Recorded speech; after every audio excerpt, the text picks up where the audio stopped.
Now let's quickly bring in Princess Hamman Obels, who is the director of the Electoral Hub, joining us live from Abuja studios, just for a bit of in-depth analysis on what we've seen so far from Situation Rooms. Now, Princess, you are the director of the Electoral Hub, and that means that you've seen what's been going on the entirety of today, all the way to the end of polls at 2:30. Talk to me from the Situation Room. What has stood out so much so from the entirety of these elections? Good afternoon. Thank you for having me.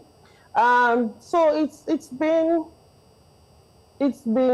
both the good and the sad, I would say. Sad because this election, at least around the Amac area, has really been poor in terms of voter turnout. I mean, you had some polling units where you had over 2,000 registered voters. I had led, as at 2 p.m., you get there and only 30 persons had voted, which is literally less than 10% of the register of voters at that particular polling unit. And this cut across a lot of the polling units that we visited throughout today. The voter turnout was very poor. But one of the good things I observed moving around the FCT Abuja area today is the fact that I didn't witness or observe any vote buying or selling at all. So for me, that was a good point from this election. Then another thing we also observed moving around is the presence of security. So overwhelmingly so, we had too many security in a lot of places, especially around the city, where many of the roads are actually blocked, and you have a lot of security presence at those blockades and all of that. And I think that was a bit excessive. I mean, even if you want to deter people from moving around, the presence was too much. It could have been less than that. And another thing observed as well is the way the polling units are located and situated. INEC has been on this migration of voters, as well as the congesting polling units and devolving polling units, so that there will be better electoral services to voters. But moving around today, we still had issues where you have multiple polling units in one place. Then you have stretch of places without polling units at all. For instance, take Life Camp. The main road inside the Life Camp leading to the minister's quarters, for instance, you have between the JSS school in Life Camp to after Beggar Camp, you have 16 polling units just on that road. Many of them located together in a spot. But if you drive all the way back towards Stella Maris, all the way to Cafe, you only see one polling unit.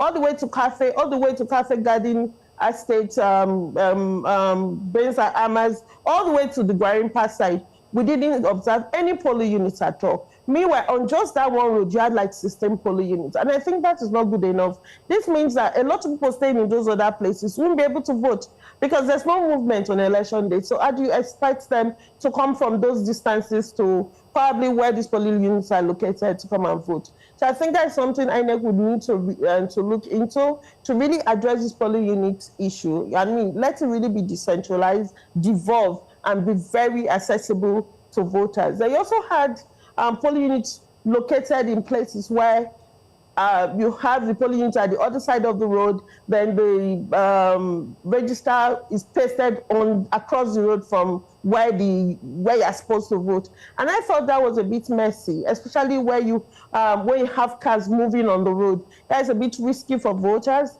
Then also for people with disability to be able to also navigate that. It will be too strenuous for them. So those are the issues that INEC will need to look into in addressing polling units access for voters, so that voters really have access to the polling units. And another thing observed is that relatively, the elections have been very peaceful. I didn't witness any incidences.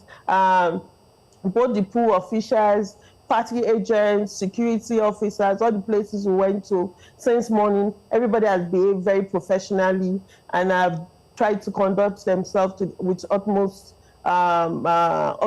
care and all of that. Right. So if I want to assess the election, as it's so far so good, but the sore point is just the hurtful and horrible voter turnout. For an horrible voter turnout.